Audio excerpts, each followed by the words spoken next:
がここにいるうちの本物のスクールスポーツのために行こうぜベイビーバン手の国には気をつけて、現実になることがありますからね。 Alright, so we're going to go ahead and continue the long-standing tradition of covering Japanese boxing here on True School Sports. True School Sports, the #1 source for Japanese boxing in America, from an American. Arigatou gozaimasu. Thank you to everybody for tuning in. And Ayete Okata, nice to see everybody here again, showing that love, that support, and that passion that we all have for boxing. Now listen, your boy BT, I'm in camp mode right now. I'm at the house in the hill. I'm in camp right now with a fighter. So, you know, I got a little downtime, so I come talk to you guys.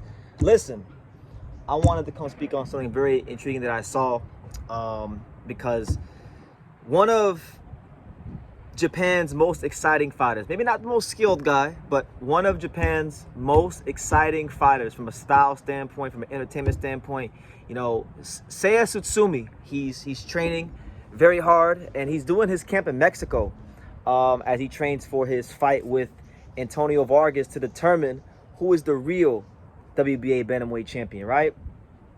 So with that being said, it's a very important fight in his career because, as many of you know, Tsutsumi had a cut on his eye. He couldn't compete. He couldn't make his mandatory defense by a certain time.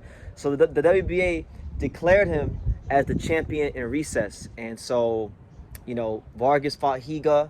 He got a draw. He retains the title. Now they go ahead. The interim champion versus the champion in recess fight for the right to determine who is the real WBA champion. So I know that's a lot to follow. But what I found intriguing is, number one, Seiya Tsutsumi, I've seen him spar in the gym and I've seen him fight plenty of times. The guy has great stamina.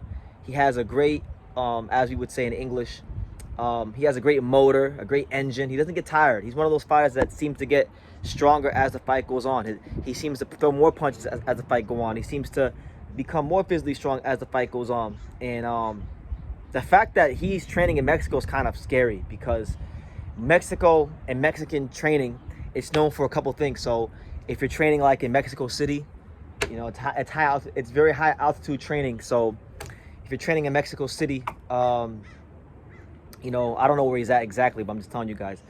If you're training in somewhere like Mexico City, it's known for its high elevation training, and that's why a lot of the fighters from Mexico City in Mexico have great stamina. So the fact that he's in that culture where, you know, they breed and they create and they manufacture volume punchers, and high work rate type of fighters, that right there gets me very excited about his next fight because Tsutsumi is an absolute monster. He's an animal when it comes to stamina and volume punching. But he was sparring Rafael Espinoza. Yes, a picture came out, and he actually wound up sparring with the WBO featherweight champion of the world, Rafael Espinoza. So he's sparring a guy 2 weight classes heavier than him.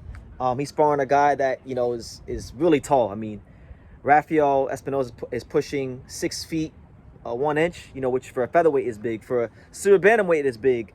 You know, even for a 130 pounder, that would still be considered big. So, you know, it's giving Tsutsumi a different look going into the Antonio Vargas fight. Now, Vargas is not that tall. He's not going to have to punch up as much. He's going to be a lot more at eye level. But still, it's a good look for him because if you can handle the pressure and the volume of a guy like Espinoza, then I think you'll be able to handle the majority of what Vargas brings to the table. Even though Vargas is a good fighter, he's very tricky, he can counterpunch.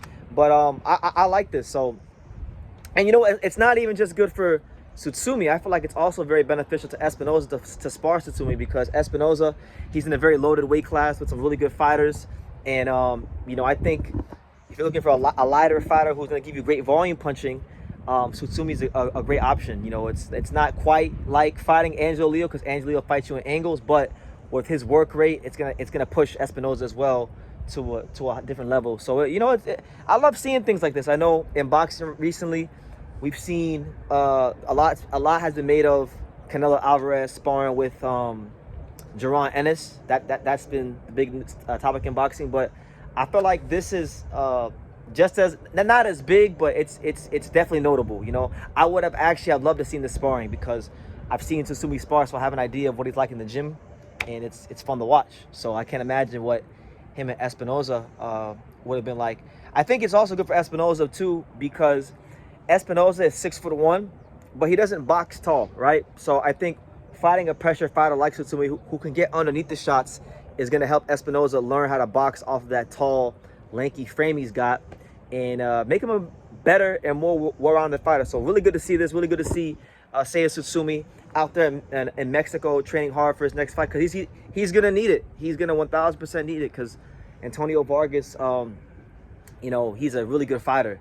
You know, I don't think Vargas has shown himself to be a pound-for-pound level talent, but what I can say about Antonio Vargas is he's shown a good diversity of skills.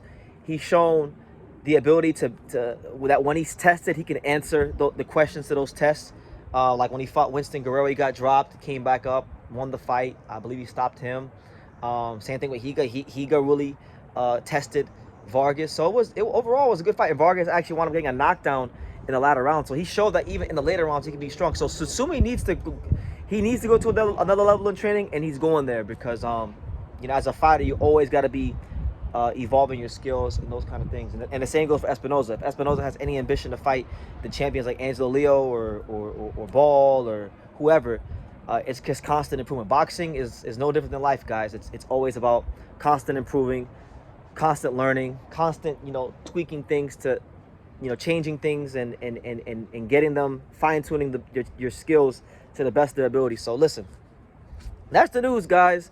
Seiya Tsutsumi deep in preparation for his upcoming fight with Antonio Vargas, sparring the champ Rafael Espinoza, one of the best featherweights in the world. And you know, your boy BT, today is day number 2. I'm in camp with a fighter who I will reveal later on who that is, but day 2 in camp with me.